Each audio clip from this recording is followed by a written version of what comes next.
Hey, so tonight we're going to talk about something pretty wild. What it would be like if you just woke up one morning in a Victorian home surrounded by all those hidden dangers they had no idea about. I mean, you think your place has issues? Wait till you hear what was lurking in those fancy Victorian houses. Oh, and if you're enjoying these stories, I'd really appreciate a like or subscribe. Super curious where you're all listening from, so drop a comment with your location and what time it is there. Always blows my mind how people are falling asleep to this all over the world. All right, find that cozy spot, take a nice slow breath, and just let your body sink into whatever you're lying on. We're heading back to 1870s England, and trust me, you're going to be real grateful for that mattress by the time we're done. So, congratulations, you just woke up in a Victorian bedroom. Your eyes flutter open to darkness. Not the gentle darkness of your bedroom at home with the little blinking lights from electronics and the soft glow of streetlights filtering through the blinds. No, this is proper darkness, heavy and thick. The mattress beneath you isn't the memory foam you're used to. It's lumpy horsehair stuffed into ticking fabric. The springs, literal metal springs, poke at your back in odd places. You shift a little, trying to get comfortable. That distinctive crinkle and rustle isn't your sheets. It's straw. The Victorians often put straw in their mattresses for extra cushioning. Not exactly memory foam, is it? The air feels different, heavier somehow. There's a smell you can't quite place. Not exactly unpleasant, but unfamiliar. Wood smoke, coal dust, something musty and old. Beeswax candles, linseed oil from furniture polish. Your breath makes little clouds in the frigid morning air. Even the wealthy Victorian homes were freezing in the morning. No central heating here, just fireplaces, and none of them are lit yet. And that's when you hear it. Footsteps, light but purposeful, coming up what sounds like wooden stairs. The soft glow of a candle appears under the door. The door creaks open. A young woman in a plain black dress with a white apron stands there, candle in hand. The housemaid, come to light your fire before you get up. It's how all proper Victorian days begin if you're fortunate enough to be middle or upper class. "Good morning, ma'am," she says with a little curtsy. "It's 6:30. Shall I light your fire?" Before you can answer, she's already moving to the fireplace. You watch, fascinated, as she kneels down and begins laying kindling and coal. Within minutes, a small fire is crackling in the grate. "Cook says breakfast will be at 8, ma'am. Will you be wanting a bath this morning?" A bath. Now that sounds nice, until you remember that Victorian bathing involved servants hauling buckets of hot water up flights of stairs, pouring them into a metal tub that's been placed in front of the fire, and then standing around while you wash. Not exactly the private experience you're used to. "No, thank you," you manage to say. "Just some water for washing, please." The maid nods and leaves, returning moments later with a porcelain pitcher and basin. She pours the steaming water into the bowl, places it on the washstand, and then lays out a towel. "Will there be anything else, ma'am?" "No, thank you. That's all." She curtsies again and withdraws, closing the door softly behind her. You throw back the heavy wool blankets and quilts and swing your legs over the side of the bed. The floor is bare wood, cold as ice beneath your feet. No wall-to-wall carpeting here, just scattered rugs that do little to ward off the chill. You make your way to the washstand and peer into the mirror above it. The glass is wavy, giving your reflection a slightly distorted look. You splash some water on your face and reach for what you assume is soap, a hard yellow bar that smells strongly of lye. The fire has taken the edge off the cold, but the room is still chilly. You look around for your clothes and spot them laid out on a chair. Petticoats, corset, dress, way more layers than you're used to. Getting dressed is going to be a project, but first, you need to use the bathroom. You look around. No ensuite here. just a chamber pot tucked discreetly under the bed. Welcome to Victorian hygiene. You decide to hold it and get dressed first. Maybe there's a proper toilet somewhere in this house. The Victorians did have flush toilets by the 1870s, though they were still something of a novelty. Dressing is a challenge. The corset alone is a puzzle, and you can't possibly lace it properly on your own. You manage to get it on loosely, along with the petticoats, and then struggle into the dress. It's not properly fastened, but it'll have to do for now. You open the bedroom door and step out into a hallway. The walls are covered in richly patterned wallpaper, deep green with gold accents. It's absolutely stunning, with an almost luminous quality to the green. Too bad it's probably full of arsenic. Yeah, that's right, that gorgeous green wallpaper. In Victorian times, they used arsenic to create that vibrant shade of green. Sheely's green, they called it, or Paris green. And it was everywhere. Wallpaper, curtains, clothing, even children's toys. The Victorians were absolutely obsessed with this particular shade, not realizing they were essentially surrounding themselves with poison. When it got damp or heated, the arsenic would release into the air. People breathing it in would get sick, headaches, nausea, even death in extreme cases. But the Victorians had no idea. They just thought the wallpaper was pretty. You make a mental note not to lick the walls. Not that you were planning to. You make your way downstairs, one hand on the banister to steady yourself. The stairs are steep and narrow, another hidden danger of Victorian homes. Uneven steps were common, especially in the back stairs used by servants. One misplaced foot and you could take a nasty tumble. The main staircase, though, is grand and well constructed. The wealthy Victorians spared no expense on the parts of their homes that visitors would see. It's the hidden areas, servant stairs, back rooms, where corners were cut. You reach the bottom of the stairs and find yourself in an entrance hall. It's dimly lit, with heavy curtains blocking most of the morning light. Gas lamps flicker on the walls, casting an eerie glow. Another Victorian innovation that brought both convenience and danger. Gas lighting was a huge improvement over candles, but gas leaks were common and could lead to explosions or asphyxiation. A delicious smell wafts from what you assume is the direction of the kitchen. Bacon, fresh bread, coffee, your stomach growls. Maybe breakfast will help you make sense of this strange situation. You follow the smell down a hallway, past a formal dining room with a massive table that could seat 12, and into a cozy morning room. A smaller table is set for breakfast, with silver dishes keeping food warm over small flames. You almost laugh at the abundance laid out for just one person. Eggs, bacon, sausages, fish, toast, muffins, jam, and a silver pot of what smells like strong coffee. The Victorians did not believe in light breakfasts. They considered a hearty morning meal essential for health and energy. You sit down, and a maid immediately appears to serve you. You notice her hands are red and chapped. Working with lye soap, chemical cleaning products, and hot water all day would do that. Household servants faced all kinds of occupational hazards, chemical burns, back injuries from hauling water and coal, respiratory problems from dust and fumes. "Would you like tea or coffee, ma'am?" she asks. "Coffee, please," you reply, watching as she pours a dark liquid into your cup. You take a sip and nearly choke. It's incredibly strong and bitter. Victorian coffee was often adulterated with chicory or even burnt sugar to stretch expensive coffee beans. And the milk? Well, let's just say pasteurization wasn't standard practice yet.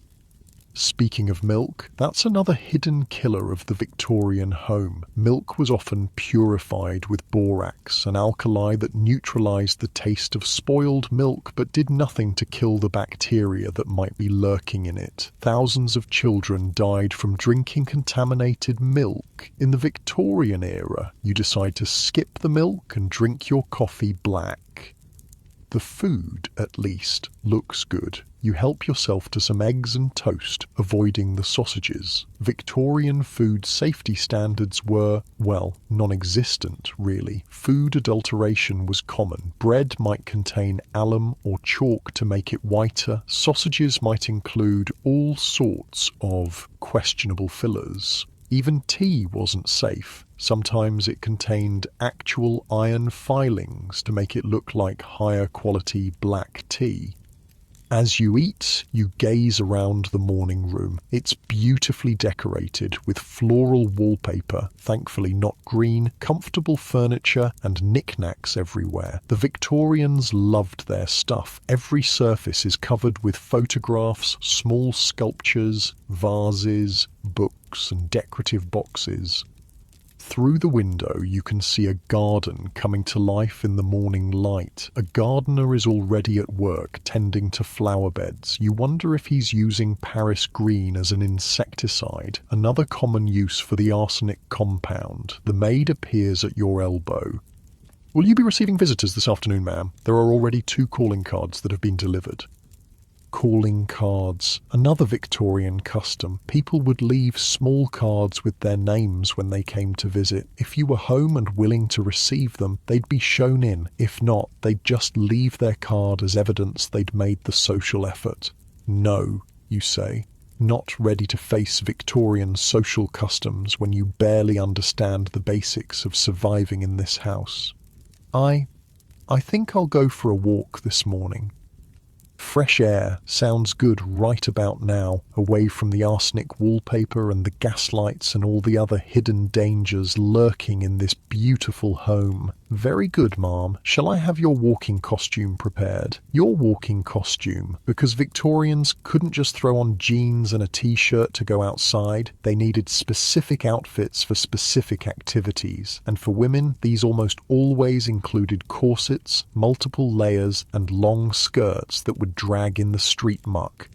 "Yes, please," you sigh. You might as well embrace the full Victorian experience. The maid nods and withdraws to prepare your outfit. You finish your breakfast and rise from the table, feeling slightly better with food in your stomach. You wander back into the hallway, looking for a bathroom before your walk. After checking several doors, you find what appears to be a water closet, a small room with an early flush toilet. It's a simple design, a wooden seat over a ceramic bowl with a pull chain to release water from a tank above. Not exactly modern plumbing, but better than the chamber pot. You use the facilities, marvelling at this piece of Victorian technology. The flush toilet was a major advancement in sanitation, though early models had their issues. Methane from sewers could build up in pipes and occasionally ignite or even explode when exposed to a flame. Thomas Crapper, yes, that was his real name, would later improve the design with a siphon valve to prevent sewer gases from coming back into the house. After washing your hands in a small basin, you return to your bedroom to find the maid waiting with your walking costume. It's a dark blue affair with a fitted jacket, a bustle at the back, and a skirt that brushes the floor. "Shall I help you dress, ma'am?" You nod, realizing there's no way you're getting into this contraption on your own. The maid helps you out of your loosely fastened morning dress and properly tightens your corset. You gasp as she pulls the laces. "Not too tight," you manage to say. She looks surprised but loosens it a bit. Victorian beauty standards valued tiny waists, achieved through tight lacing that could compress internal organs and cause all sorts of health problems. Layer by layer, she helps you into the walking costume. Chemise, corset, petticoats, skirt, jacket. By the time you're fully dressed, you feel like you're wearing half your closet from home. "Your hat and gloves, ma'am," the maid says, presenting a small hat with feathers and a pair of kid leather gloves. No respectable Victorian lady would go outside with bare hands or an uncovered head. You put them on, feeling increasingly like you're in a costume drama. The maid hands you a parasol as well. Not just a fashion accessory, but protection from the sun. pale skin was desirable, a sign that you didn't have to work outdoors like the lower classes. Fully equipped for your Victorian walk, you head downstairs and out the front door into the morning air. The street is already bustling with activity. Horses clip-clop past, pulling carriages. A street vendor calls out selling flowers. Children in ragged clothes play in a side alley. You take a deep breath, relieved to be out of the house with its hidden dangers. But even here, there are hazards. The street is littered with horse manure. The air is thick with coal smoke from thousands of chimneys. And if it starts to rain, those beautiful green dyes in your clothing might begin to leach arsenic onto your skin. Still, it feels good to move, even restricted by your corset and multiple layers. You set off down the street, parasol in hand, taking in the sights and sounds of Victorian England. You notice other ladies out for their morning constitutional, nodding politely as they pass. A gentleman tips his hat to you, and you incline your head in response, playing along with the social customs. As you walk, your mind drifts back to all the hidden dangers you've already encountered in just a few hours in a Victorian home. The arsenic wallpaper, the gas lighting, the potentially contaminated food and milk, the steep, uneven stairs. It's a wonder anyone survived. And yet, millions did. The Victorians were resilient, adapting to their world just as we adapt to ours. They didn't know about the dangers lurking in their beautiful homes, just as we might be unaware of hazards in our own modern environments that future generations will find shocking. You realize how lucky you are to live in an age of building codes, food safety regulations, and consumer protection laws. All those boring, bureaucratic rules that we take for granted actually keep us safe from the kinds of dangers that Victorians faced every day. Your muscles are starting to feel a bit tight from the corset, and you decide to head back to the house. You've had enough Victorian adventure for one morning. You turn around, watching your step carefully on the uneven cobblestones. Your heavy skirts swish around your ankles as you walk, and you find yourself settling into a rhythm, becoming more comfortable in this strange attire. The grand house comes back into view, its facade impressive with tall windows and ornate detailing. Despite knowing about the hidden killers within, you can't help but admire its beauty. The Victorians certainly knew how to build things to last. As you approach the front steps, you notice something you missed earlier. The boot scraper by the door, an essential tool in an era of muddy, manure-filled streets. You carefully clean your boots before entering, one small concession to Victorian propriety. The house feels warmer now that the day has progressed. Fires burn in several rooms, taking the chill from the air. You make your way to what appears to be a drawing room and sink into a plush armchair, grateful to be off your feet. A soft sigh escapes as you settle deeper into the chair. Your muscles gradually relax, the stiffness from the corset becoming less noticeable as you find a comfortable position. The room is quiet, except for the gentle ticking of a clock on the mantelpiece and the occasional crackle from the fireplace. Your breathing naturally slows, finding a peaceful rhythm while you gaze around the elegantly appointed room with its heavy drapes and ornate furniture. The warmth of the drawing room makes your eyelids heavy, but a soft knock at the door interrupts your moment of peace. The maid enters with a silver tray. "Your mail, ma'am," she says, placing several envelopes and a newspaper on the small table beside you. "And cook would like to know your preferences for dinner this evening." You blink, trying to imagine what a proper Victorian dinner might include. "Whatever cook recommends will be fine," you reply, taking the safe option. The maid nods and withdraws, leaving you with your correspondence. You pick up the newspaper first, the Times, dated May 1878. So that's when you are. The headlines talk about tensions with Russia, debates in Parliament, and various society events. Nothing about time travellers appearing in Victorian homes, thankfully. The envelopes contain invitations to teas, dinner parties, and a charity bazaar. Apparently, your Victorian self is quite the social butterfly. You set them aside, more interested in exploring this house and its hidden dangers. You rise from the chair, feeling the constraint of your corset as you do. The Victorians really did themselves no favours with these torture devices. Restricted breathing, compressed internal organs, deformed ribs, all in the name of a fashionably tiny waist. And that's not even mentioning the damage done by the weight of all these skirts hanging from your compressed waist. No wonder Victorian women were always fainting. And speaking of fashion dangers, many Victorian clothing items were dyed with toxic substances. That vibrant green dress in the wardrobe probably contains arsenic. The beautiful red flowers on that hat, likely coloured with mercury. Even the makeup on the dressing table, lead, belladonna, arsenic again. Beauty was quite literally poisonous in the Victorian era.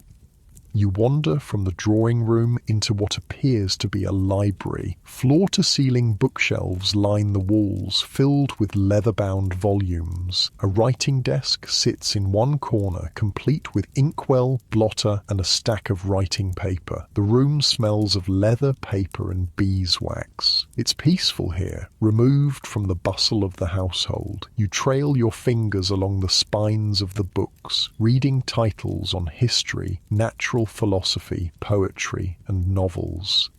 A large globe stands in one corner, showing the vast British Empire in pink. Next to it, a glass case contains various curiosities, shells, fossils, a stuffed exotic bird with brilliant plumage. Taxidermy was hugely popular in Victorian homes. They loved bringing nature inside, whether it was pressed flowers, stuffed animals, or cases of pinned butterflies. But the methods used to preserve these specimens often involved arsenic soap or mercuric chloride. Even their decorative items could be deadly. You move to the writing desk and sit down, curious about what your Victorian self might have been working on. A half-finished letter lies on the blotter, written in a flowing hand that's not yours. It mentions garden plans and an upcoming visit from someone named Charlotte. The ink is still in liquid form in a small glass well. Iron gall ink, probably. The standard writing ink of the time. It contains tannic acid, which can be corrosive enough to eventually eat through paper. Not immediately dangerous to you, but worth noting as another everyday item with hazardous properties. A soft chiming from a clock on the mantelpiece tells you it's now noon. The house seems to have come fully alive while you were reading. You can hear movement downstairs, the staff preparing lunch perhaps. You rise and continue your exploration, moving into the hallway and toward the back of the house. The kitchen would be interesting to see, but you're not sure if it would be proper for the lady of the house to intrude on the cook's domain. Victorian homes operated on strict hierarchies, with everyone knowing their place.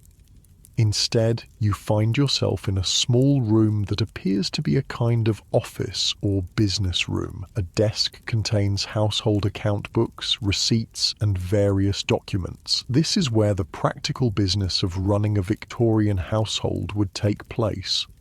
You flip through one of the account books, fascinated by the meticulous records. Every penny spent is accounted for. Wages for servants, food purchases, coal deliveries, dress fabrics, charitable donations. Running a Victorian household was essentially like managing a small business. The coal deliveries catch your eye. Victorian homes went through enormous amounts of coal to heat all those fireplaces. The resulting coal dust and smoke were major health hazards, contributing to respiratory diseases and the infamous London fog, actually smog created by coal smoke combining with natural fog. You close the book and notice a cabinet in the corner. Opening it reveals bottles of medicine and household remedies. You pick one up cautiously. Mrs. Winslow's soothing syrup. The label reads, "For children teething." You nearly drop the bottle when you remember what this actually contains: morphine. Victorian medicines were often laced with opiates, cocaine, or alcohol. This soothing syrup was essentially liquid morphine given to babies to stop them crying. It certainly stopped the crying by drugging infants into unconsciousness. Some never woke up.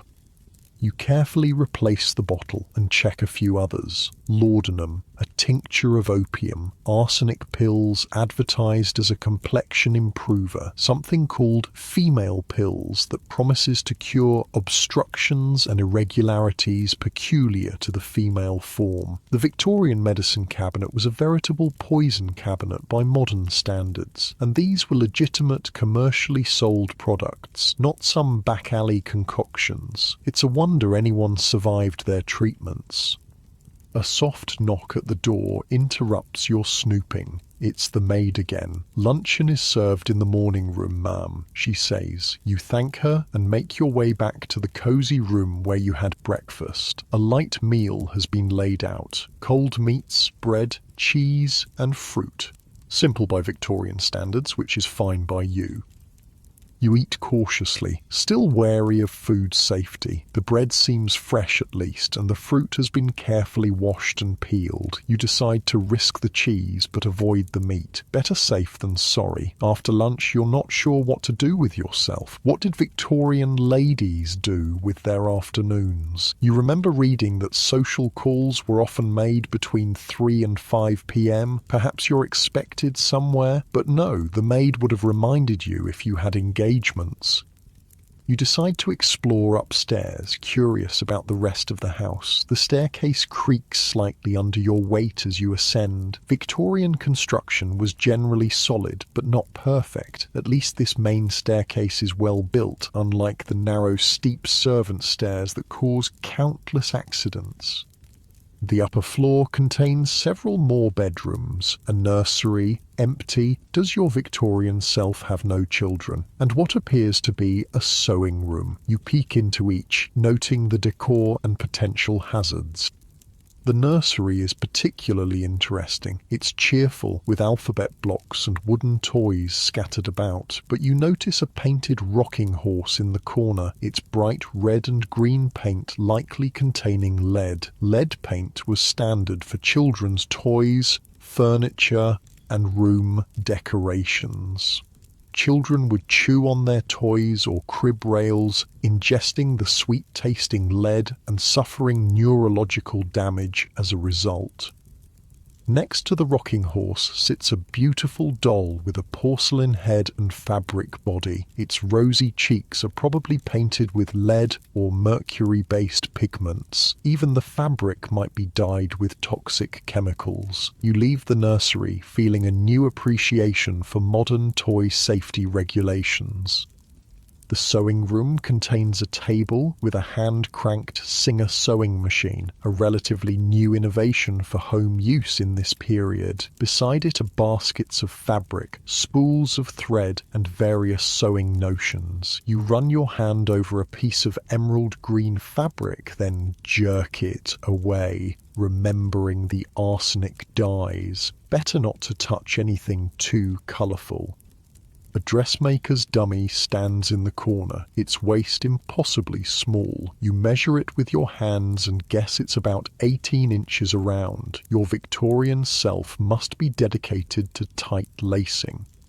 The window in this room provides a good view of the back garden. It's a formal affair with geometric beds, gravel paths, and a small fountain. A gardener is at work spraying something on the rose bushes, probably a pesticide, and in this era that likely means more arsenic. Paris green was commonly used as an insecticide, contaminating soil and potentially the groundwater.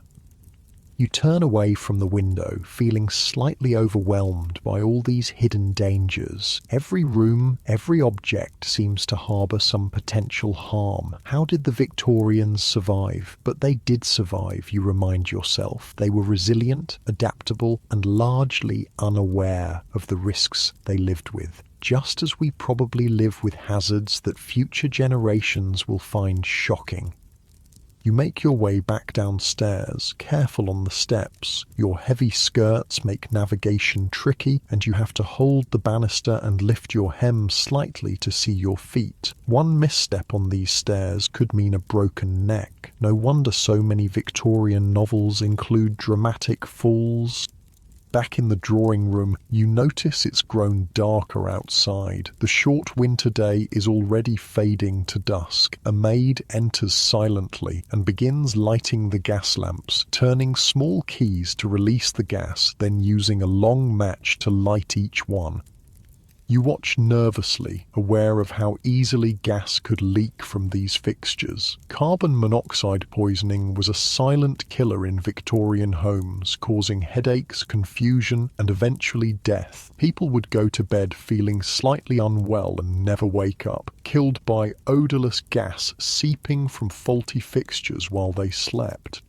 The room grows brighter as each lamp is lit, casting a warm glow that makes the rich colours of the furnishings more vibrant. It's beautiful, you have to admit, despite the dangers. "Will you be changing for dinner, ma'am?" the maid asks. You'd forgotten about that Victorian custom.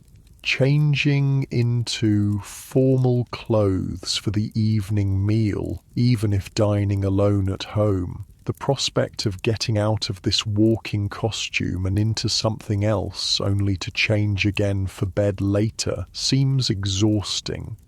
"Yes, I suppose so," you sigh. You follow the maid upstairs to your bedroom, where she helps you out of your walking costume and into an evening dress, midnight blue silk with black lace trim. It's gorgeous, but just as restrictive as your day clothes. The dress has a modest bustle at the back, supporting the elaborate draping of the skirt. Bustles were a strange Victorian fashion invention, essentially a framework worn under the skirt to create a pronounced posterior silhouette. They made sitting awkward at best, and at worst could collapse embarrassingly, or even catch fire if a lady backed too close to a fireplace. Properly attired for dinner, you make your way back downstairs. The dining room is now set for one, with crystal, silver, and fine china laid out with mathematical precision. Multiple forks, spoons, and knives flank each side of the plate. Victorian dining etiquette was complex, with specific utensils for every conceivable food item. A footman stands ready to serve you, his expression carefully neutral. You sit down and he places a napkin in your lap before serving the first course, a clear soup in a delicate china bowl. You eat carefully, conscious of being watched and judged on your table manners. Each course is small but exquisitely prepared. Soup, fish, meat, game, vegetables, pudding, cheese, fruit. It's excessive for one person, and you can only manage a few bites of each offering. The footman serves you a small glass of sweet wine with dessert. You sip it cautiously, aware that Victorian wine might contain all sorts of additives, lead to sweeten it, or other stranger ingredients to improve colour or clarity. By the time the meal concludes, you're exhausted from maintaining proper posture and navigating the complex meal service. Victorian formality is wearing, even when dining alone. "Will you take coffee in the drawing room, ma'am?" the footman asks. "Yes, thank you," you reply, rising from the table. Back in the drawing room, you sink into an armchair near the fire. The day has grown cold as night falls, and the warmth is welcome. You notice a decanter of brandy on a side table and briefly consider a nightcap, but decide against it. Victorian spirits were often adulterated with all sorts of harmful substances to increase profits. A maid brings coffee on a silver tray, setting it on a table within your reach before withdrawing silently. The coffee is strong and bitter, but the warmth is comforting. You gaze into the fire, contemplating everything you've learned about the hidden dangers of Victorian life. It's been less than a day and you've already identified dozens of potential hazards, from arsenic wallpaper to lead paint, from gas lighting to toxic medicines, from dangerous staircases to contaminated food. And yet, there's a certain charm to this world as well. The attention to detail in craftsmanship, the formality that lends significance to daily activities, the clear boundaries and expectations. It's alien to your modern sensibilities, but you can see why people of this era found comfort in their ordered existence. The clock chimes 8. Still early by your standards, but in Victorian times, especially during winter, people often retired early to conserve expensive candles and lamp oil. You finish your coffee and stand, stretching discreetly within the confines of your corset. Your back aches from the unfamiliar posture constraints, and you long to be free of all these layers. The house has grown quiet. You can hear the servants moving about downstairs, finishing their evening duties. Soon they'll bank the fires for the night and retire to their own quarters, typically located on the top floor or in the basement. You make your way upstairs to your bedroom, holding your skirts carefully to avoid tripping. The gas lamps in the hallway have been turned down to a soft glow, just enough to see by. Your bedroom feels welcoming now, the fire still burning cheerfully in the grate. The maid has turned down the bed, laying out a nightgown on the coverlet. You reach behind you, trying to unfasten your dress, but the buttons are impossible to reach. You'll need help undressing, just as you needed help dressing. Victorian women of means were not expected to be able to dress themselves, another aspect of their dependency. You ring the bell, pull beside the bed, and within moments the maid appears. She helps you out of your evening dress, unlaces your corset, blessed relief, and assists you into the nightgown, a long white cotton garment with lace trim and tiny pearl buttons up the front. "Will there be anything else, Mum?" she asks. "No, thank you," you reply. "Good night." She curtsies and withdraws, taking your discarded clothing with her to be brushed and aired for tomorrow. Alone at last, you exhale deeply, feeling your ribs expand fully for the first time all day. The nightgown is surprisingly comfortable, the cotton soft against your skin. After the stiff formality of your day clothes, you climb into the high bed, sinking into the slightly lumpy mattress. The sheets are clean but coarser than you're used to. The pillows are filled with feathers that poke through the fabric occasionally. The fire has burned low, casting a gentle, flickering light across the room. No electric light switch by the bed here. Once the fire dies, you'll be in darkness until morning.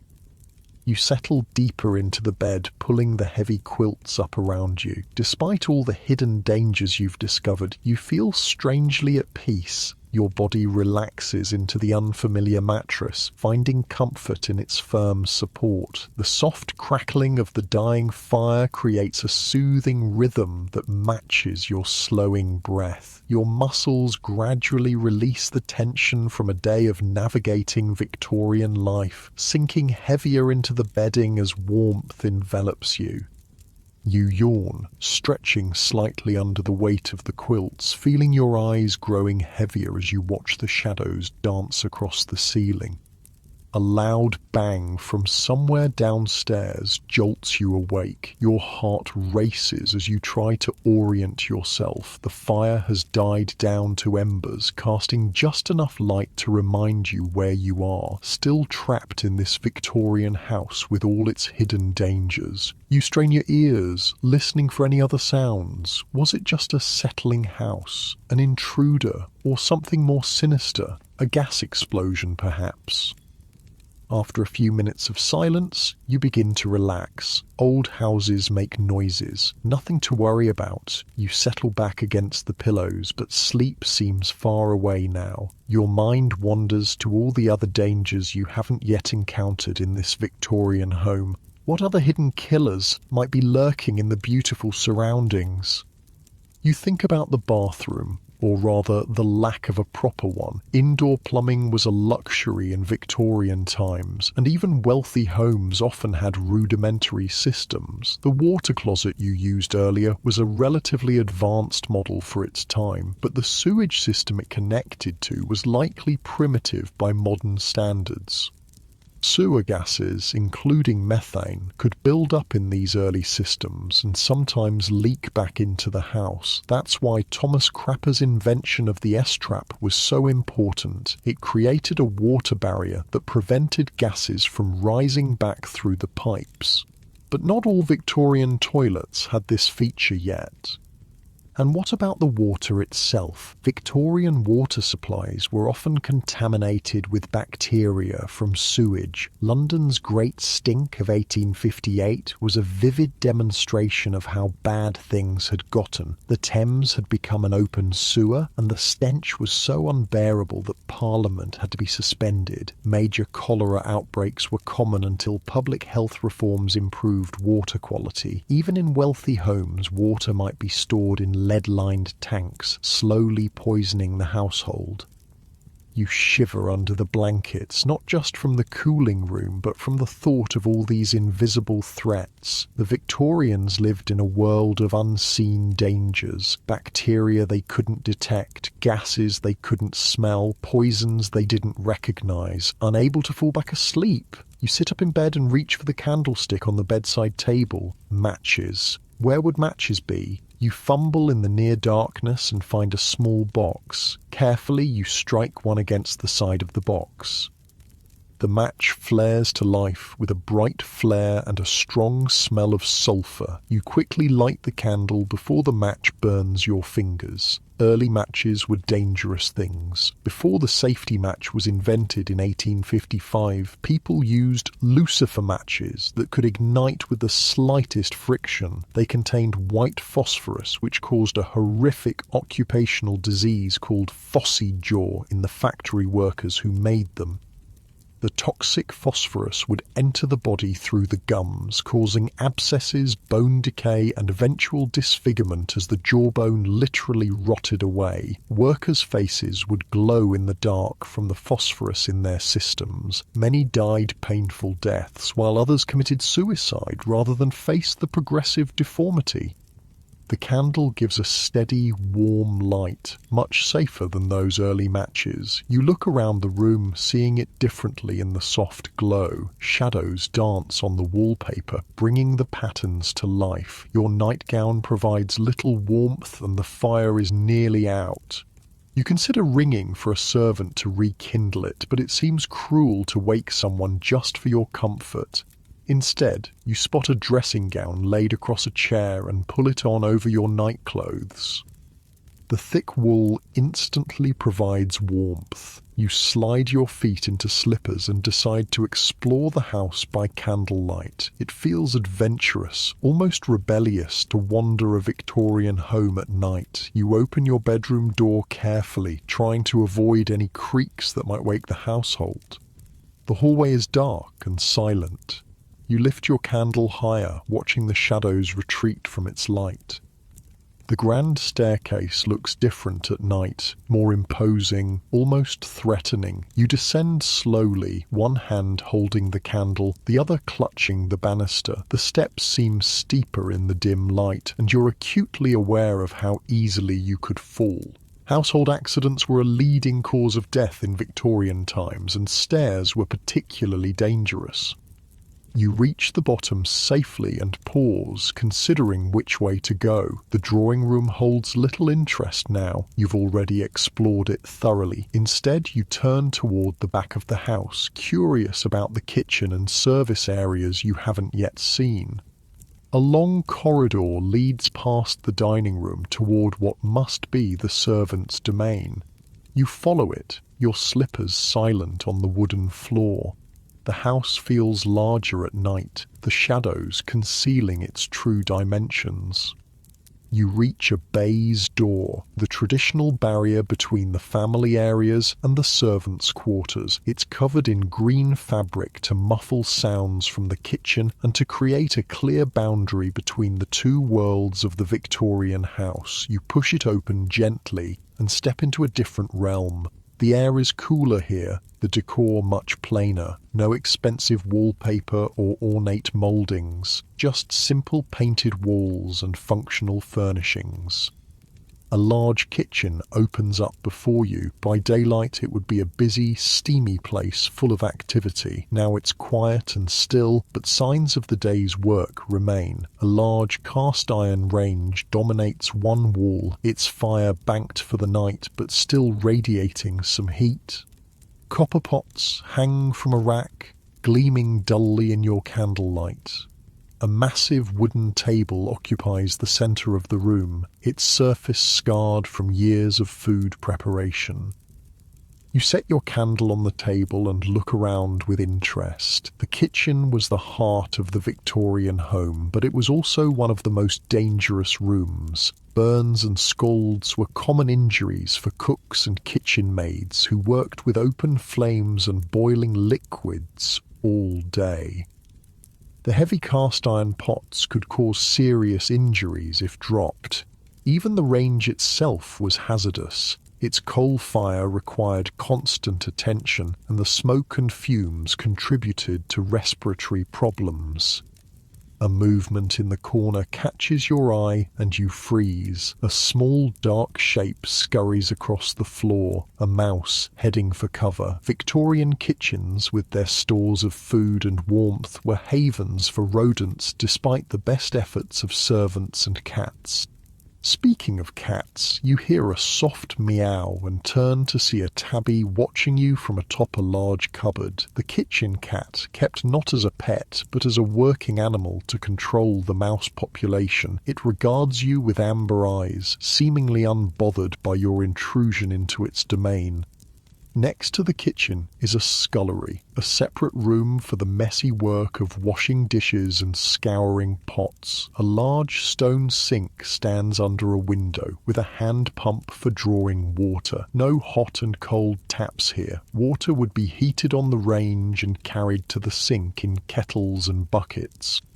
The work was back-breaking, especially for the scullery maid, typically the youngest, lowest-ranking servant who spent hours each day scrubbing and cleaning in cold, damp conditions. Her hands would be red and chapped from lye soap and constant immersion in water.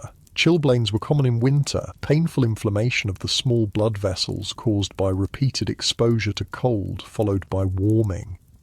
You leave the scullery and continue exploring. A door leads to a small pantry, its shelves lined with foodstuffs, flour, sugar, dried beans, and preserves in glass jars. You lift your candle to examine the labels, curious about Victorian food storage. One jar contains pickled vegetables, a common preservation method before refrigeration, but the metal lid gives you pause. It's likely sealed with lead solder, which could leach into the food and cause chronic lead poisoning. The symptoms, fatigue, irritability, abdominal pain, would often go unrecognized or be attributed to other causes. Another shelf holds bottles of sauce and condiments, including the popular Worcestershire sauce. The original recipe contained anchovies fermented in brine, creating the distinctive savoury flavour that Victorians loved. But without modern refrigeration and preservatives, these condiments could harbour dangerous bacteria, especially once opened. You back out of the pantry, suddenly less interested in Victorian cuisine. Your candle is burning low, and you should return upstairs before you're discovered wandering where the lady of the house has no business being. As you turn to leave, another door catches your attention by probably leading to the cellar. Victorian cellars were multi-purpose spaces used for storing coal, wine, and preserved foods. They were often damp, poorly ventilated, and breeding grounds for mould and fungi. Some of these moulds could be toxic, especially black mould that thrived in damp conditions. The Victorians wouldn't have understood the connection between mould exposure and respiratory problems, headaches, or fatigue. They might attribute such symptoms to bad air or miasmas, rather than identifying the specific cause. You decide against exploring the cellar. It would be dark, possibly locked, and venturing down steep stone steps by candlelight seems unnecessarily risky. Instead, you make your way back through the kitchen toward the baize door. As you pass the range, you notice a collection of flat irons on a shelf nearby. These solid metal implements would be heated on the range and then used to press clothing and linens. Before electric irons, this was how wrinkles were removed, with heavy, scorching hot pieces of metal that required skill and caution to use without burning oneself or the fabric. Laundry work was another hazardous occupation in Victorian times. The washerwomen or laundry maids would use caustic soaps, boiling water, and dangerous equipment like mangles, devices with heavy rollers that pressed water from wet clothes but could crush fingers if used carelessly. The chemicals used in laundering were harsh: lye for making soap, oxalic acid for removing stains, and various bleaching agents. Prolonged exposure could cause skin damage, respiratory problems, and even chemical burns. You push through the baize door, returning to the more familiar territory of the main house. The contrast between the plain, functional servants' areas and the ornate family spaces is striking, a physical manifestation of the rigid class divisions of Victorian society. The clock in the hallway shows it's just past midnight, the witching hour. You smile at the thought. The Victorians were certainly superstitious enough to believe in such things. Spiritualism was wildly popular, with seances and spirit communications a fashionable pastime among the upper classes. Even Queen Victoria herself had consulted mediums after Prince Albert's death.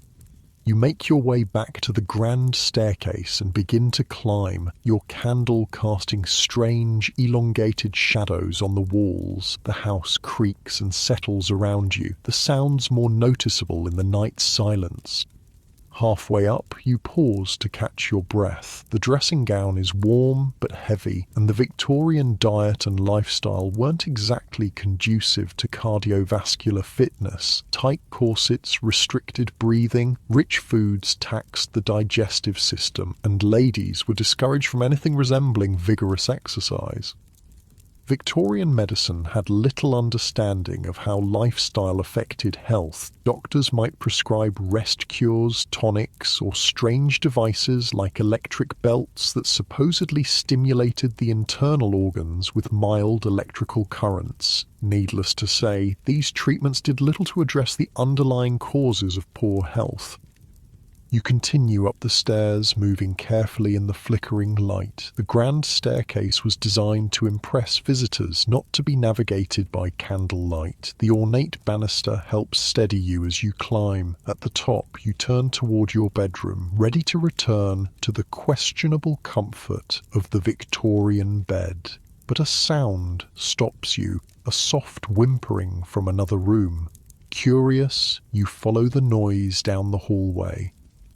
It leads you to the nursery you explored earlier. The door is ajar and you push it open slowly, lifting your candle to see inside. A small figure sits up in a child's bed, tears glistening on round cheeks. A little girl of perhaps 5 or 6 years, with long dark hair in a simple nightgown. She looks up as you enter, eyes widening at the sight of you. "Mama?" she says hesitantly.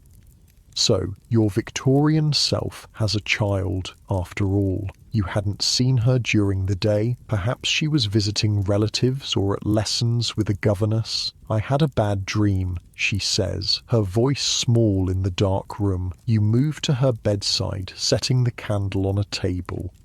"It's all right," you say softly, sitting on the edge of the bed. "It was just a dream." She looks at you with complete trust, accepting your presence and comfort without question. You smooth her hair back from her forehead, noting how warm she feels. Slightly too warm, perhaps? Fever was always a concern in Victorian times, when common childhood illnesses could quickly turn deadly. "Would you like me to stay until you fall asleep again?" you ask. She nods, lying back against her pillows. You tuck the blankets around her, noting that despite the apparent wealth of the household, the child's bed is fairly simple, an iron bedstead with a thin mattress. Victorian child-rearing philosophy emphasized simplicity and discipline, even for the wealthy. No soft, cozy beds or excessive toys that might spoil the child. You sit quietly, watching as her eyelids grow heavy. The candle flickers, casting gentle shadows across the room. The rocking horse stands sentinel in the corner, its painted eyes seeming to watch you in the dim light. The child's breathing deepens as she drifts back to sleep. You remain a few minutes longer, studying her face. She looks peaceful now, untroubled by bad dreams or thoughts of the many dangers surrounding her in this beautiful, treacherous Victorian home. How many hazards does this child face each day without knowing it? The lead paint on her toys, the potentially contaminated milk she drinks, the medicines laced with opiates that might be given to her for the slightest complaint, the diseases that Victorian medicine has no real treatment for, diphtheria, scarlet fever, measles, whooping cough. Child mortality was heartbreakingly high in Victorian times. Even in wealthy families like this one, children died from diseases and accidents that would be preventable today. Parents lived with the constant fear of losing their little ones, which perhaps explains some of the emotional distance that seems strange to modern sensibilities. The child stirs slightly in her sleep, her small hand finding yours in the darkness. You hold it gently, feeling a surge of protectiveness toward this unknown child who believes you're her mother. Her hand is soft and warm in yours, her pulse beating steadily beneath paper-thin skin. You sit there for a long time, just holding her hand and listening to her breathe. The candle burns lower, its light growing dimmer. Your own eyelids feel heavy, your body settling into a comfortable stillness as you watch over the sleeping child. Your breathing naturally slows to match hers, deep and rhythmic in the quiet room. The tension in your shoulders melts away as you find a more comfortable position on the edge of the bed, still holding that tiny hand in yours. A gentle hand on your shoulder wakes you. You open your eyes, momentarily confused. You're still sitting on the edge of the child's bed, but your candle has burned out. A different light source illuminates the room, a lamp held by a woman in a simple dark dress. "Ma'am," she whispers, "you fell asleep in the nursery?"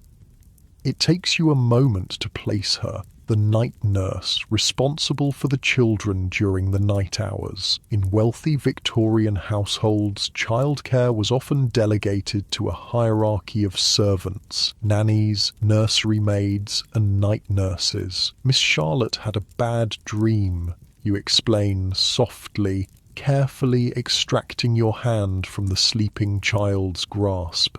The nurse nods, setting her lamp down. "She often does, ma'am. I'll stay with her now." You rise stiffly from the bed, your back aching from the awkward position. The nurse watches you with a carefully neutral expression, but you can sense her curiosity. It was unusual for a Victorian mother of your apparent social standing to personally comfort a child at night. That was what servants were for. You make your way back to your own bedroom, navigating the dark hallway by memory and the faint glow of moonlight through occasional windows. Your candle is long gone, and you have no matches to light another. The house is utterly silent now, the only sound your soft footsteps on the carpet runner. You reach your bedroom and slip inside, grateful to find the embers in the fireplace still providing a faint red glow to see by.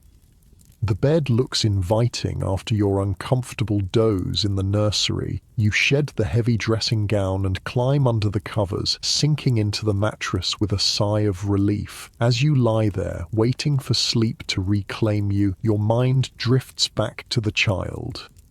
Charlotte. What kind of life would she have in this beautiful, dangerous Victorian world? What expectations and limitations would shape her future? For a girl of her apparent social class, education would be limited and focused on accomplishments rather than intellectual development. Music, drawing, perhaps French or Italian, needlework, skills designed to make her an attractive marriage prospect, not to develop her mind or prepare her for independence.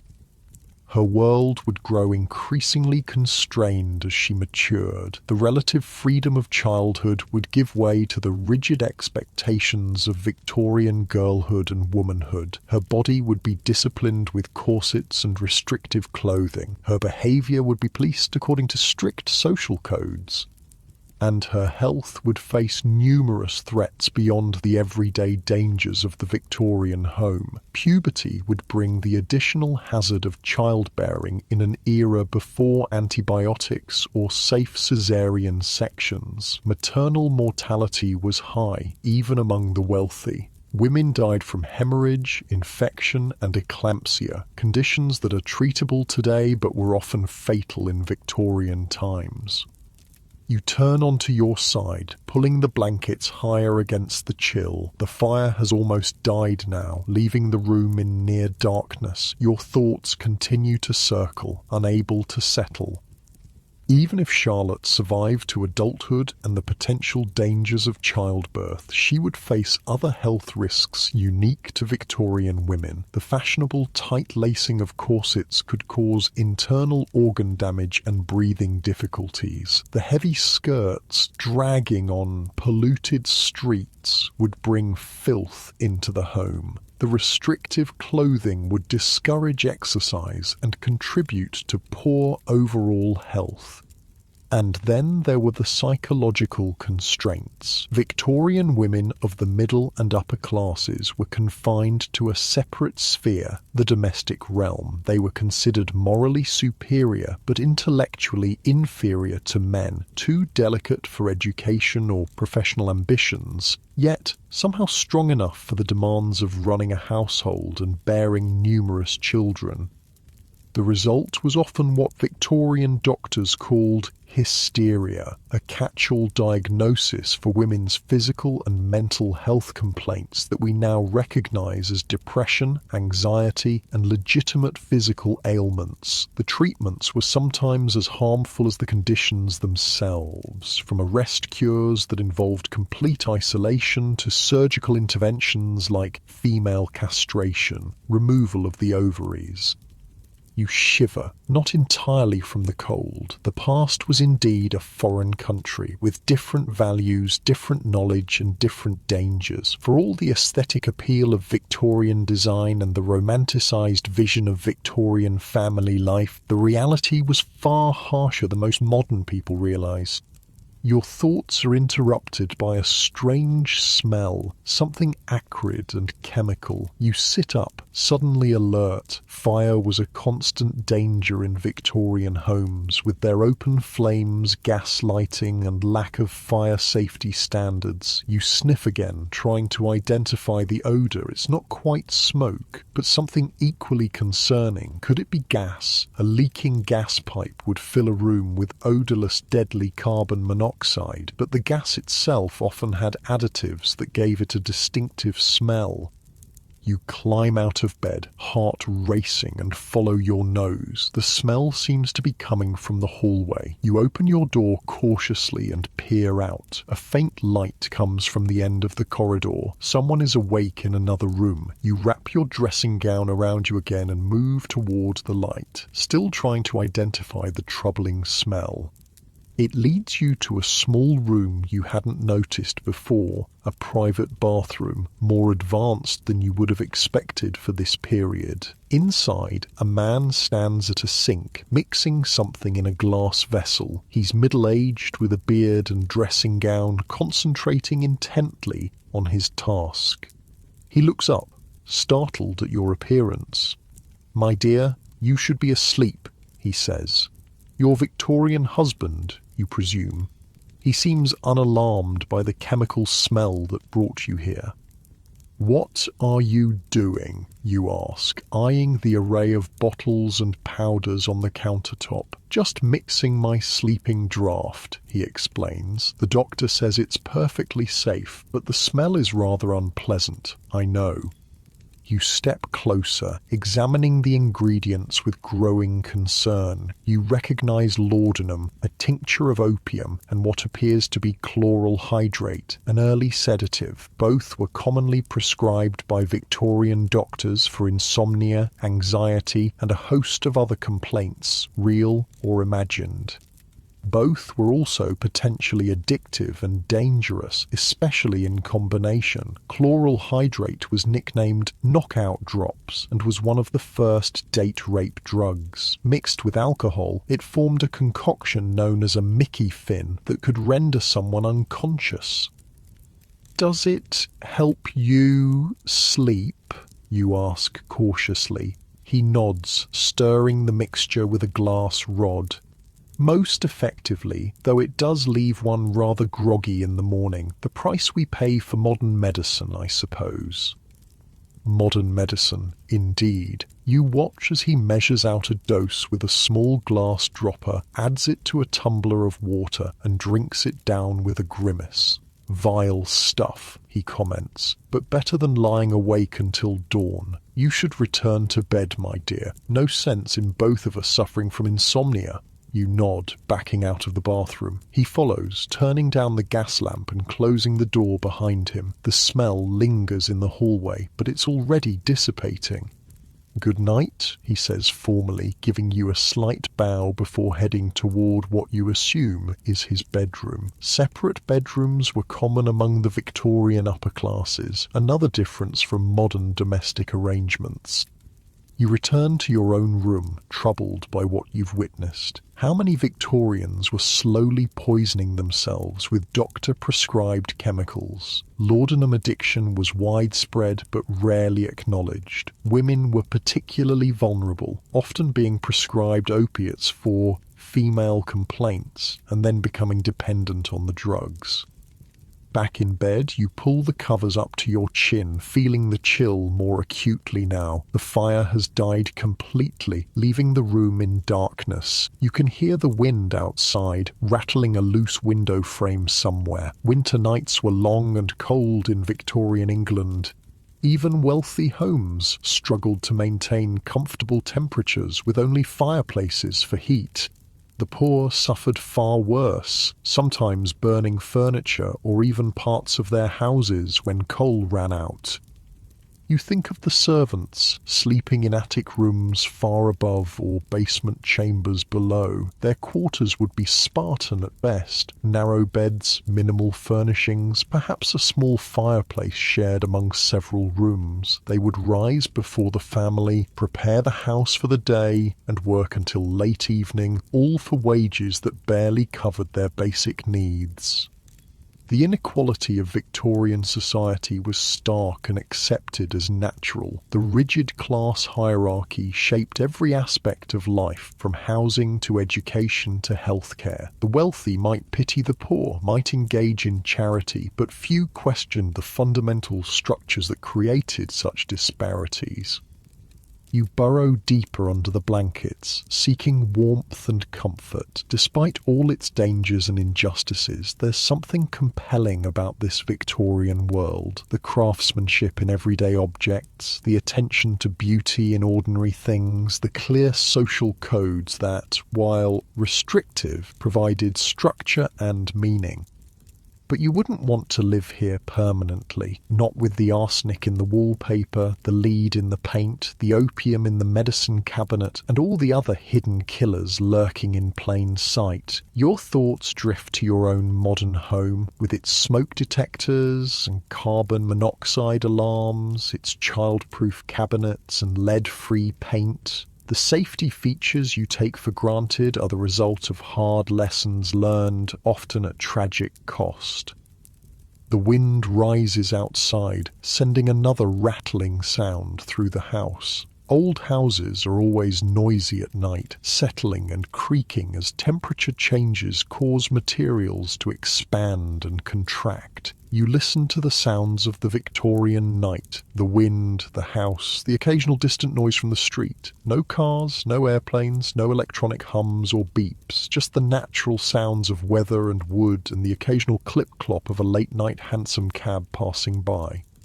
There's a certain peace in that simplicity. For all its dangers, the Victorian world moved at a slower pace, without the constant connectivity and information overload of modern life. You feel yourself growing drowsy again, your mind slowing as sleep approaches. The unfamiliar sounds and smells of the Victorian house have become almost comforting in their strangeness. Tomorrow will bring more discoveries, more hidden dangers to identify, but for now, sleep beckons, drawing you down into its depths. The heavy quilts create a cocoon of warmth around you, and despite the unfamiliar surroundings, your body relaxes into the mattress. Your last conscious thought is of Charlotte, sleeping peacefully in her nursery under the watchful eye of the night nurse. What will her future hold in this beautiful, dangerous Victorian world? Then sleep claims you, carrying you away from these questions into dreams of gas lamps and horse-drawn carriages, of corsets and calling cards, of a world both familiar and utterly foreign. The night deepens around the sleeping house. Gas lamps burn low in the streets outside, casting pools of yellowish light on the cobblestones. A police constable makes his rounds, checking door locks and keeping watch for troublemakers or signs of fire, the twin fears of Victorian urban dwellers. Inside, the household sleeps, the family in their separate bedrooms, the servants in their attic quarters. The kitchen cat prowls for mice, its eyes gleaming in the darkness. The fires have all died down to embers or gone out entirely, allowing the winter chill to creep back into the rooms. By morning, the servants will be up before dawn, rekindling fires, heating water, preparing for another day in this elegant, dangerous Victorian home. The rhythms of the household will resume. Breakfast, morning calls, luncheon, afternoon visits, dinner. The routines that structure Victorian life will unfold again, predictable and proper. But for now, all is still and silent. The hidden killers sleep too, waiting patiently in the wallpaper, the medicine cabinet, the gas fixtures, and 100 other places throughout the house. Dangers the Victorians never suspected, living alongside them day after day. You sleep deeply, untroubled by these thoughts now. Your breathing is slow and regular, your body heavy with exhaustion from navigating this unfamiliar world. Your muscles gradually relax into the mattress, releasing the tension of a day spent in strange surroundings. The weight of the quilts provides a comforting pressure that makes you sink deeper into the bed. A gentle sigh escapes your lips as you shift slightly, finding that perfect position where your body can fully surrender to rest. Morning arrives with a gentle knock at your door. You open your eyes to find the room already bright. The maid has come in and drawn back the heavy curtains, letting in the winter sunlight. She's also rekindled the fire, which now crackles cheerfully in the grate. "Good morning, ma'am," she says, with a curtsy. "It's 7:30. Shall I bring your morning tea?" You nod, still groggy from the deep sleep of the Victorian night. "Yes, thank you." She withdraws, and you push yourself up against the pillows, taking in the room with fresh eyes. In daylight, the Victorian bedroom reveals new details: the fine craftsmanship of the furniture, the subtle patterns in the wallpaper, the small decorative objects arranged on surfaces. Beauty was important to the Victorians, who filled their homes with ornate, handcrafted items. The maid returns promptly with a silver tray bearing a teapot, cup and saucer, and a small plate of thin toast. She sets it on a table near the bed and pours you a cup of steaming tea. "Will you be wanting a bath this morning, ma'am?" she asks. You consider this. A Victorian bath would involve servants hauling multiple buckets of hot water up from the kitchen, filling a portable tub in front of the fire. It would be a production requiring significant effort from the household staff.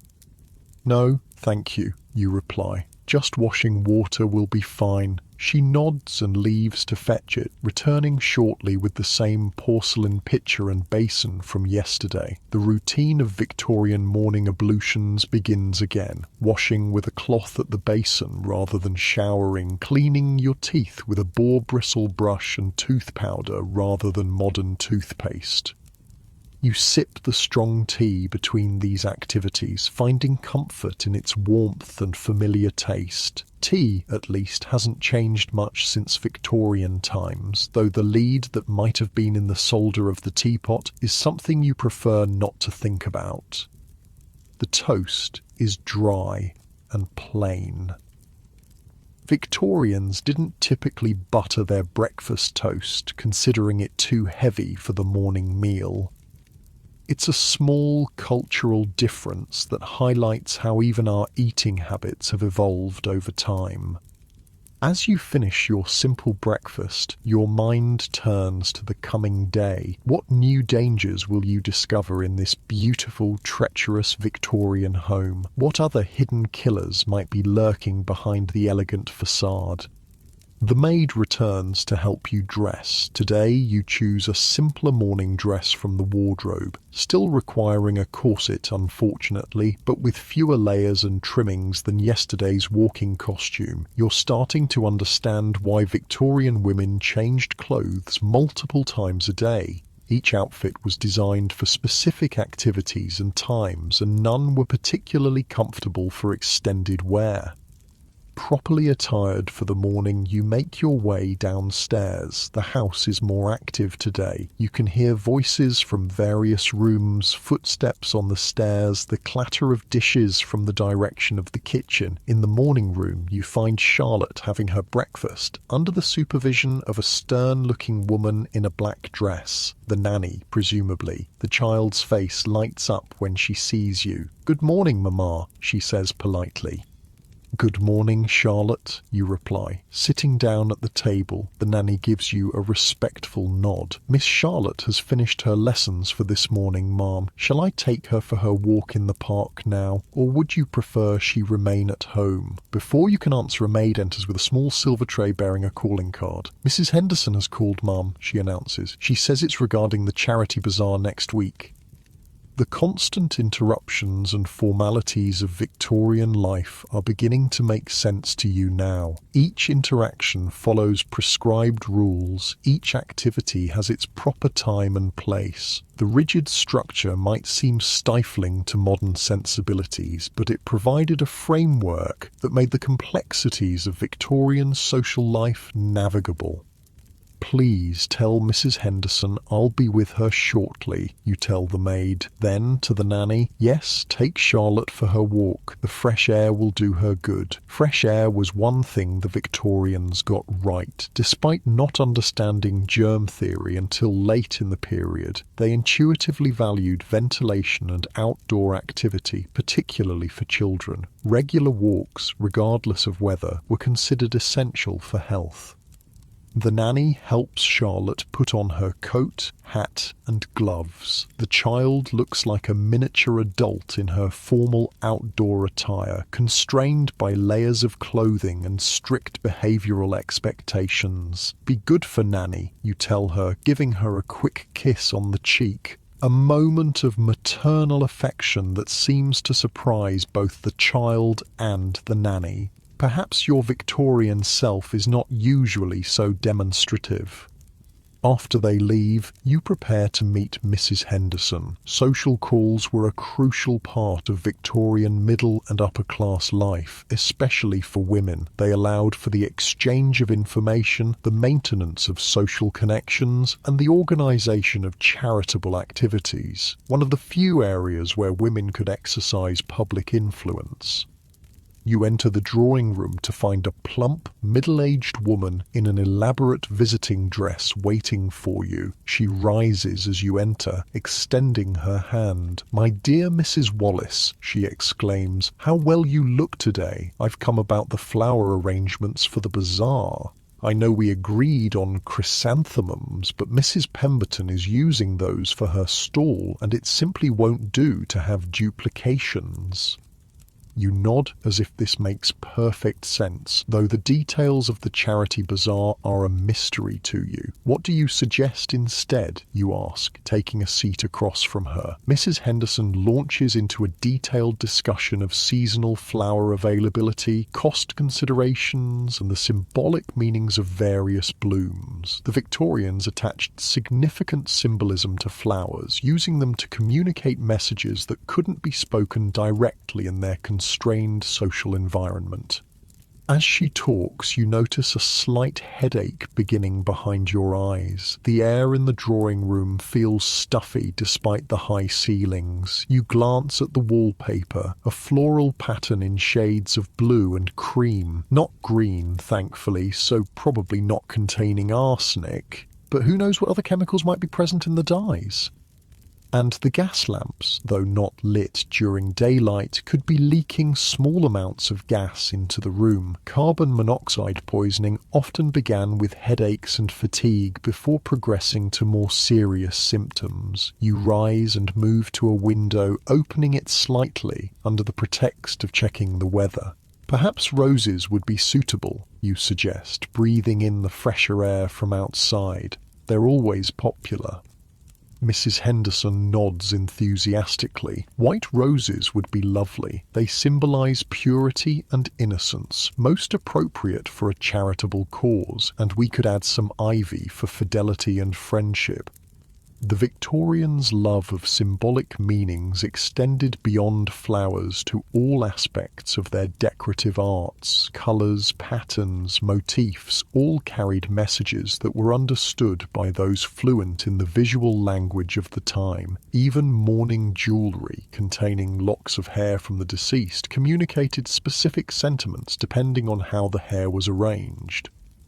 Your conversation with Mrs. Henderson continues for the better part of an hour, covering not just the charity bazaar but local gossip, mutual acquaintances, and various social events. Throughout, you maintain the polite, somewhat reserved demeanour expected of a Victorian lady while gathering valuable information about your supposed life here.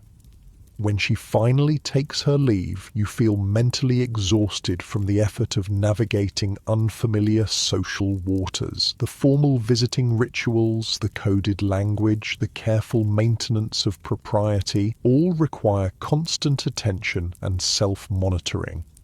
You return to the window, opening it wider to dispel the lingering stuffiness. Outside, the winter day is bright but cold. People pass by on the street, ladies in fashionable walking costumes, gentlemen in top hats, servants on errands, children with hoops and sticks. Horse-drawn carriages and carts create a steady background noise of wheels and hoofbeats on cobblestones. The Victorian city was a sensory assault, noisy, smelly, visually chaotic. Without modern zoning laws, residential areas often intermingled with commercial and even industrial zones. A fine house like this one might stand next to a shop or workshop, sharing walls with businesses that produced noise, odours and pollutants. And the streets themselves were hazardous. Horse manure created a persistent public health problem, breeding flies and contaminating food and water. Crossing roads meant navigating through traffic with no signals or crosswalks. Even the air was dangerous, filled with coal smoke and industrial emissions that created the infamous London fog, a toxic miasma that could cause respiratory problems and even death during particularly bad episodes. You close the window, having had enough fresh air for the moment, and decide to explore more of the house. There must be areas you haven't seen yet, perhaps a library or study where you might learn more about your Victorian life. You find what you're looking for down a short corridor, a handsome room lined with bookshelves and dominated by a large desk. This must be your husband's study, the masculine equivalent of your feminine drawing room. Victorian homes often had this gender division of space, with certain rooms considered primarily male or female domains. The study feels different from the rest of the house. Darker, heavier, more austere. The furniture is solid oak rather than the lighter, more decorative pieces in the family areas. The walls are panelled in wood rather than covered in wallpaper. Even the colour scheme is different. Deep greens and browns rather than the pastels and florals of the women's spaces. You browse the bookshelves, noting titles on law, history, natural philosophy, and classical literature. Your Victorian husband appears to be well educated and intellectual. No fiction or poetry here. Those lighter forms of literature would be considered more appropriate for the female members of the household.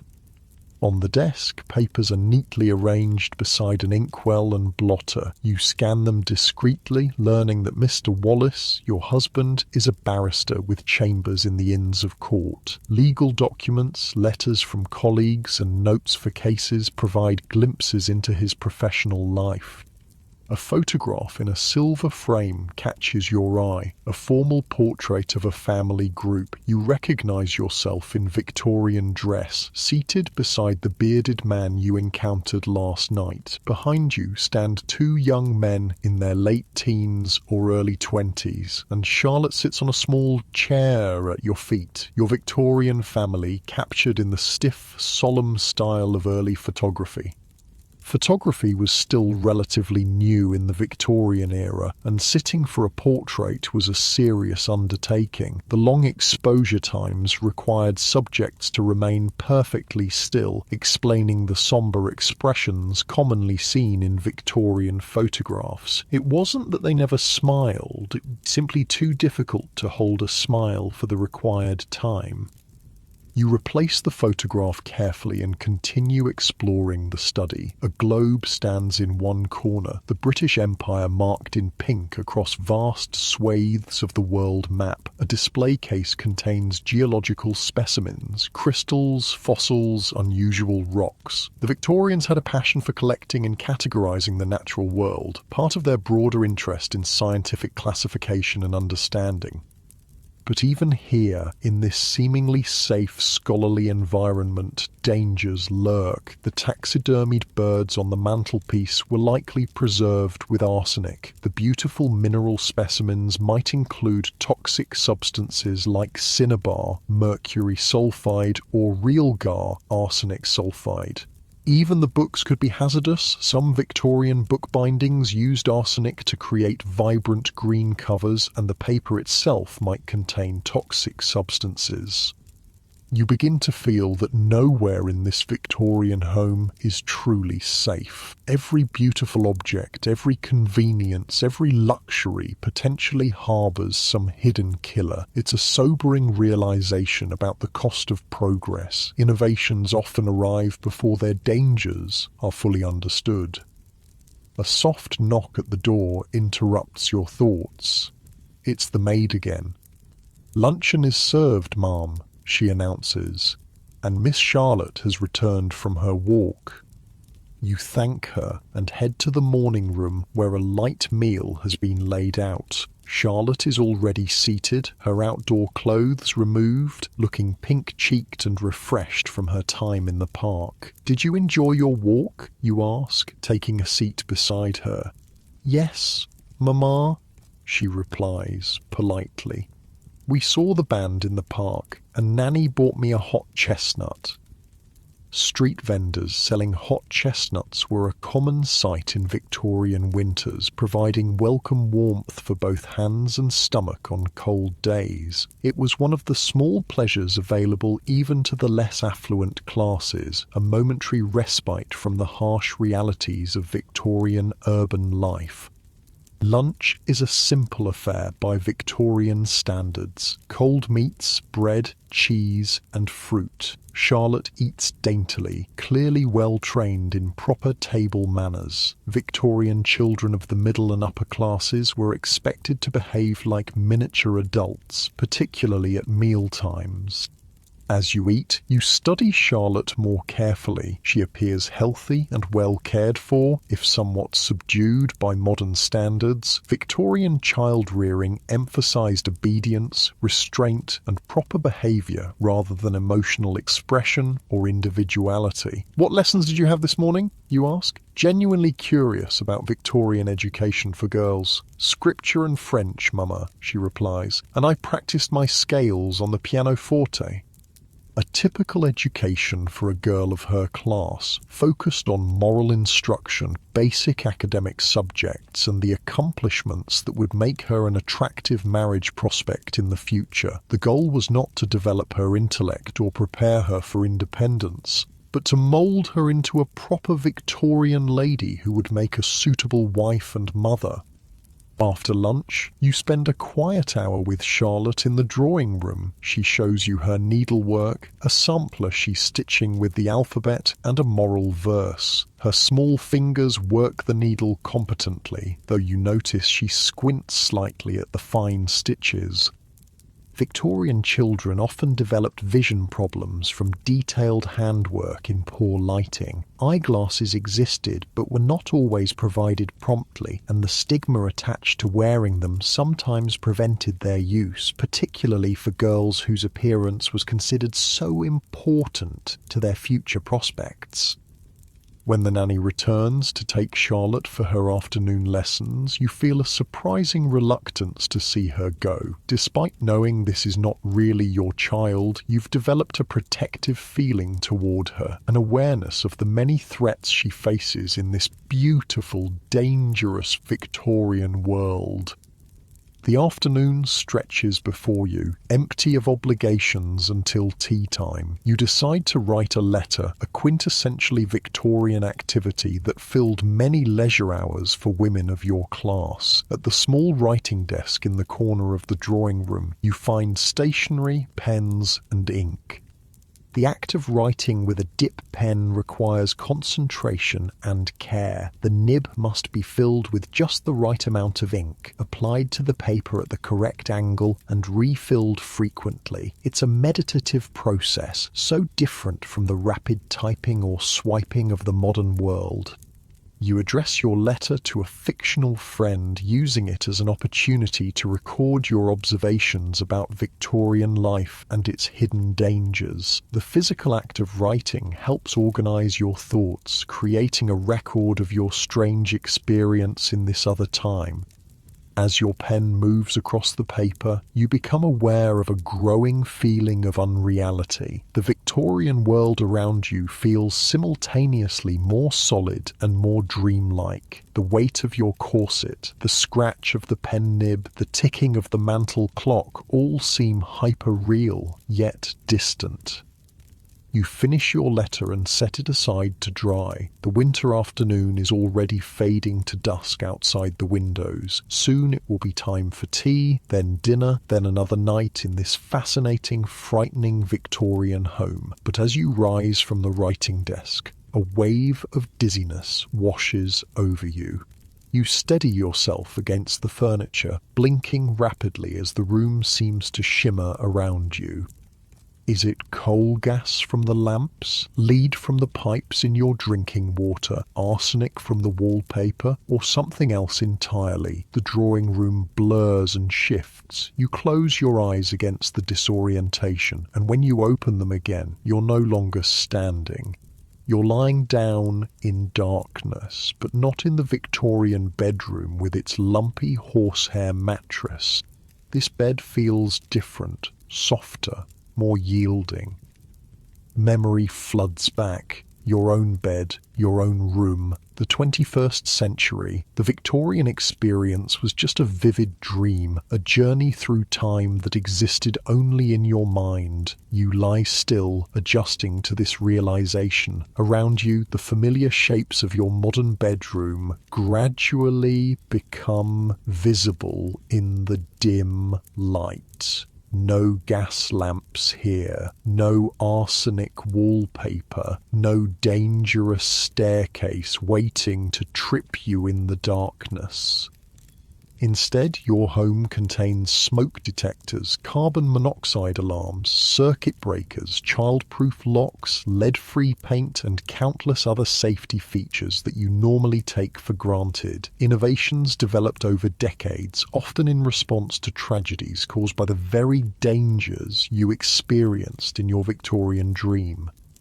You reach out and touch your bedside lamp, clicking it on. Electric light, clean, safe, and available at the touch of a button. No servants required to light it. No risk of fire or gas leaks. No toxic chemicals involved in its operation. The contrast between your modern safety and Victorian peril is striking. We've come so far in protecting ourselves from the hidden killers that once lurked in every home. But your dream has given you a new appreciation for the Victorians themselves. They weren't fools or deliberately reckless. They simply didn't know what we now know. They embraced new technologies and products that improved their lives, unaware of the dangers these innovations sometimes introduced. And they were remarkably resilient, adapting to a world full of hazards we would find intolerable today. Their daily lives required a level of vigilance, physical labor, and acceptance of risk that modern people rarely encounter.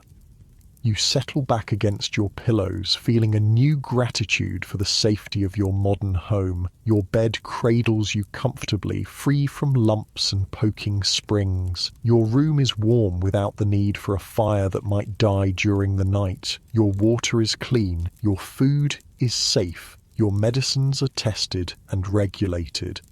These comforts and protections didn't happen by accident. They resulted from scientific advances, public health campaigns, consumer protection laws, and countless small improvements over the decades since Victorian times. Progress that often came at a cost. The illnesses, injuries, and deaths that eventually revealed the hidden killers and led to safer alternatives. Your eyelids grow heavy as you contemplate this evolution of safety. The comfortable weight of your blankets presses you gently into the mattress. Your modern bedroom, with all its technological conveniences, wraps around you like a protective cocoon. You yawn, feeling sleep approaching again. But this time there's no anxiety about what dangers might lurk in the darkness. No worry about gas leaks or arsenic dust or structural hazards. Just the peaceful certainty of modern safety standards and building codes. Your breathing slows, becoming deeper and more regular. Your muscles relax one by one, releasing the last tensions of the day. First, your feet and legs grow heavy, then your hips and torso sink deeper into the mattress. Your shoulders drop, your neck relaxes, and your head settles perfectly into the pillow. The quiet hum of your home's heating system creates a soothing white noise in the background, so different from the irregular creaks and ticks of a Victorian house at night. Your breathing falls into rhythm with this gentle sound, slow and steady. Your mind drifts, no longer filled with thoughts of hidden killers and Victorian dangers. Instead, peaceful images float through your consciousness. Charlotte's smile, the warmth of the drawing room fire, the beauty of the ornate Victorian furnishings without their dangerous components. Your eyelids flutter and then remain closed, too heavy to lift. Sleep beckons, drawing you down into its depths. But unlike in your Victorian dream, there's no anxiety here, no need to remain vigilant against unseen threats. You can surrender completely to rest, protected by the invisible shield of modern safety standards. As you drift deeper towards sleep, you carry with you a new appreciation for both the beautiful craftsmanship of the Victorian era and the safety innovations that followed it, the best of both worlds, the aesthetic richness of the past and the health protections of the present. Your breathing becomes even slower and deeper. Your body feels wonderfully heavy, sinking into the mattress as if becoming one with it. All remaining tension melts away, leaving only peaceful relaxation. Your mind grows quieter, thoughts becoming fewer and more distant. The border between wakefulness and sleep grows blurry, indistinct. You hover in that delicious in-between state where reality softens and dreams begin to form at the edges of consciousness. And then you cross over, sliding gently into sleep. No Victorian dangers follow you there, only the peaceful knowledge that when you wake, you'll be in your safe modern home, protected from the hidden killers that once lurked in even the most beautiful Victorian houses. Sleep deepens, carrying you further from consciousness. Your breath is slow and steady, your body completely at rest. Dreams might come, perhaps of Charlotte in a world without arsenic wallpaper and lead paint, or of Victorian beauty without its deadly components. But they will be just dreams, not the semi-real immersion of your earlier experience.